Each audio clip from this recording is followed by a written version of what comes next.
Senhor Jesus, limpa nossa consciência com teu sangue precioso.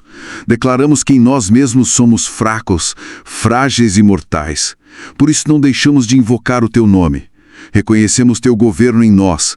Que seja feita tua vontade em nossa vida, Senhor Jesus.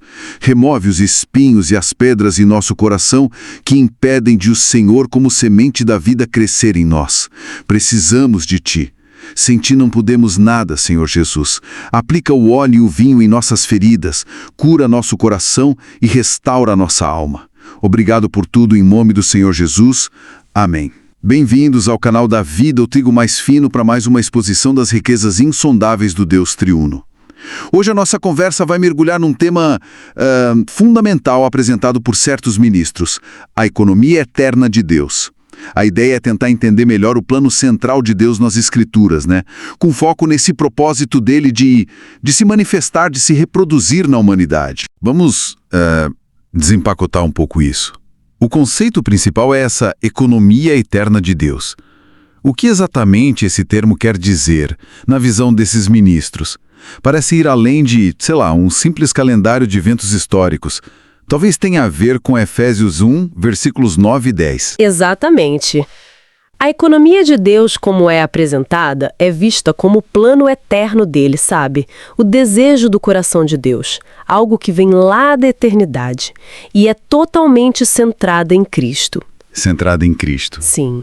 A intenção primordial, segundo essa linha, é Deus se dispensar, se distribuir para dentro do homem, gerando o que esses ministros chamam de homens-deus. Homens-deus. Isso, para formar a sua expressão corporativa. Então, Cristo não é só uma parte do plano. Ele é o centro, a realidade, o objetivo de toda essa economia divina. Entendi. Faz sentido. E como que a criação do homem, lá no começo, em Gênesis 1.26, como isso se encaixa? Os ministros dão bastante ênfase, né? Que fomos criados à imagem e semelhança de Deus. Correto. Isso significaria que, desde o início, a ideia era sermos da espécie divina. E qual seria a diferença que eles apontam para o termo gênero humano? Exato. A perspectiva que eles trazem é que a intenção original era mesmo essa, que o homem pertencesse à espécie divina, como um vaso, né, feito para conter o próprio Deus. Só que aí, claro, veio a queda. A queda introduziu a natureza caída, o pecado. E isso resultou no que eles chamam de gênero humano. Ah, então o gênero humano seria a condição caída. Isso, é um termo que eles usam para descrever essa condição do homem depois do pecado. Mas, e isso é fundamental, o plano original de Deus, essa economia, não teria sido frustrada por isso. Certo. E aqui a coisa fica, ainda mais interessante, né? A vinda de Cristo. Como que a vida dele, sua morte, sua ressurreição, como tudo isso se conecta com essa ideia da reprodução de Deus. Acho que a analogia do grão de trigo é chave aqui, né? João 12, 24. Precisamente. É central nessa visão. Jesus, como o único grão de trigo divino e celestial, precisou passar pela morte, morrer para que a vida divina, que estava contida nele, pudesse ser liberada. Liberada. Sim, liberada e multiplicada. A ressurreição dele, então, é vista não só como o pagamento pelos pecados, a base da redenção, mas como o próprio ato que gerou os muitos grãos. Os muitos grãos seriam os crentes. Exatamente. Os crentes, os filhos de Deus. A ressurreição teria inaugurado o que chamam de espécie do homem-deus. Ou seja, a reprodução em massa de Deus em muitos filhos que agora possuem a sua vida e a sua natureza. Uau! Isso é profundo. Então, trazendo isso para a nossa experiência hoje, para quem crê, aparece aquele termo que às vezes pode soar um pouco forte. Deificação. O que isso realmente significa na prática? Olha, o termo deificação, da forma como é explicado por esses ministros, ele aponta para um processo. O processo de sermos feitos iguais a Deus, em vida e em natureza. Iguais a Deus? Em vida e natureza. Mas aqui é crucial entender a distinção. Não na deidade, jamais. O homem nunca se torna Deus no sentido de ser todo-poderoso ou objeto de adoração. Isso nunca. Certo, a distinção é importante. Muito importante.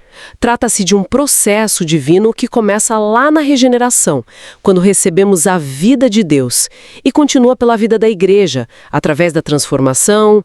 Lembra de 2 Coríntios 3,18?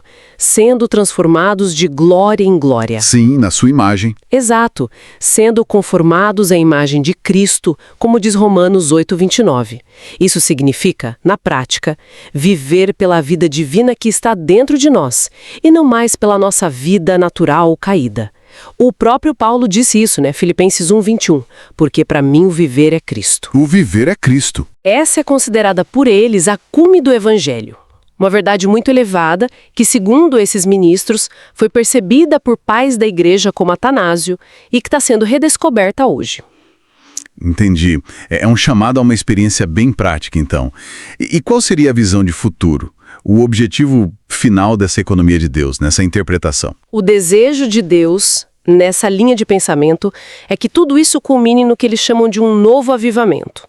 Mas um avivamento diferente, talvez. Diferente como?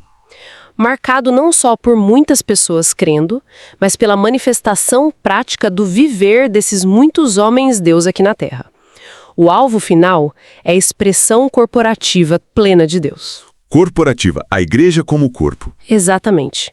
Através dos seus muitos filhos glorificados, que foram feitos semelhantes a ele em vida e natureza. A Nova Jerusalém seria a consumação disso. Realmente uma perspectiva bem abrangente.